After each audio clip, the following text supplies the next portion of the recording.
Trinetra eye hospital advanced cataract and laser centre సూది మందు కుట్టు లేకుండా ఫాకో సర్జరీ ద్వారా కేవలం గంటలోనే ఆపరేషన్ చేసి డిశ్చార్జ్ చేయబడును. పాత బస్టాండ్ పక్కన అక్షయ రెస్టారెంట్ వెనుక సిద్దిపేట.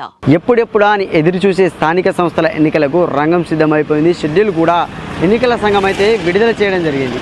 ఈ స్థానిక సంస్థల ఎన్నికల్లో సర్పంచ్గా పోటీ చేయాలంటే అర్హతలేంటి, అనర్హతలేంటి ఇప్పుడు మనం అవి తెలుసుకునే ప్రయత్నం అయితే చేద్దాము.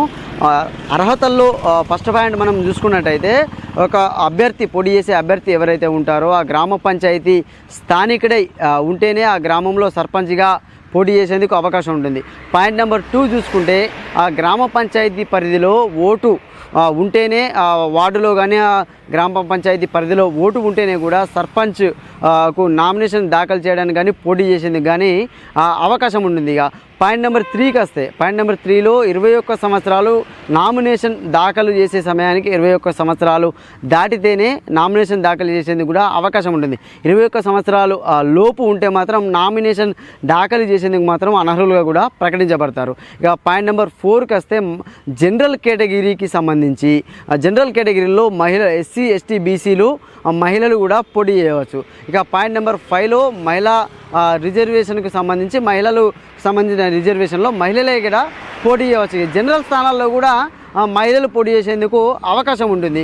ఇవి అర్హతల్లో ఉన్నటువంటి 5 పాయింట్స్. ఇక అనర్హతలకు వస్తే మాత్రం అనర్హతల్లో ఫస్ట్ పాయింట్ మనం చూసుకుంటే మాత్రము గ్రామాలకు సంబంధించి కేంద్ర రాష్ట్ర ప్రభుత్వాల్లో ఉద్యోగాలు ఎవరైతే చేస్తూ ఉంటారో వారు ఇక్కడ పోటీ చేసేందుకు మాత్రము అర్హతను మాత్రము కలిగి ఉన్న అనర్హుడిగా కూడా ప్రకటించబడతారు. ఇక పాయింట్ నెంబర్ 2 చూసుకున్నట్టయితే అనర్హతల్లో చట్టం ద్వారా ఏర్పడిన ఏదైనా సంస్థకు చెందిన ఉద్యోగులు పోటీ చేసేందుకు అనర్హులుగా కూడా ప్రకటించబడతారు. ఇక పాయింట్ నెంబర్ 3 అనర్హతల్లో నేరానికి పాల్పడి ఎవరైతే శిక్ష అనుభవించి ఉంటారో వారు నేర ప్రవృత్తి కలిగిన వారు ఎవరైతే ఉంటారో వారు పోటీ చేసేందుకు కూడా అవకాశం ఉండదు. ఇక పాయింట్ నెంబర్ 4 చూసుకుంటే శిక్షను నేర శిక్షను అనుభవించిన తర్వాత 5 సంవత్సరాలు గడిచిన తర్వాతనే జైలుకి వెళ్ళి ఎవరైనా నేర శిక్షను అనుభవించి జైలుకి వెళ్ళి ఎవరైతే వస్తారో వారు 5 సంవత్సరాలు గడిచిన తర్వాతనే స్థానిక ఎన్నికల్లో పోటీ చేసేందుకు అవకాశం ఉంటుంది. ఇక 5 సంవత్సరాలు దాటకపోతే మాత్రము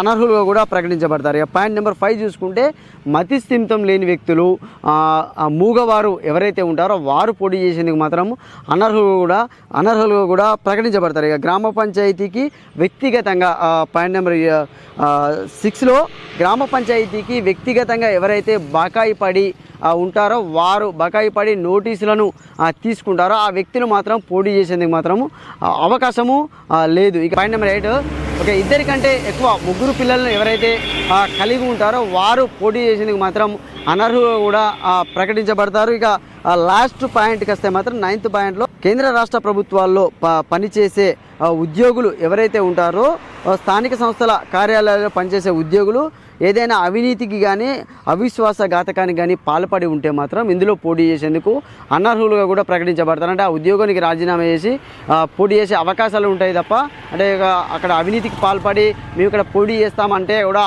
అనర్హులు కూడా ప్రకటించబడతారంటూ కూడా ఈ యొక్క రూల్ బుక్లోనైతే ఈ యొక్క గ్రామ పంచాయతీ ఎన్నికల్లో పోటీ చేసే అభ్యర్థుల యొక్క అర్హతలు అనర్హతలను అయితే ఇలా గ్రామ పంచాయతీకి సంబంధించిన ఎన్నికల రూల్ బుక్లోనైతే చెప్తున్న పరిస్థితులు అయితే ఉన్నాయి. కెమెరామెన్ శేఖర్తో సతీష్, సుమన్ టీవీ, సిద్దిపేట నుండి.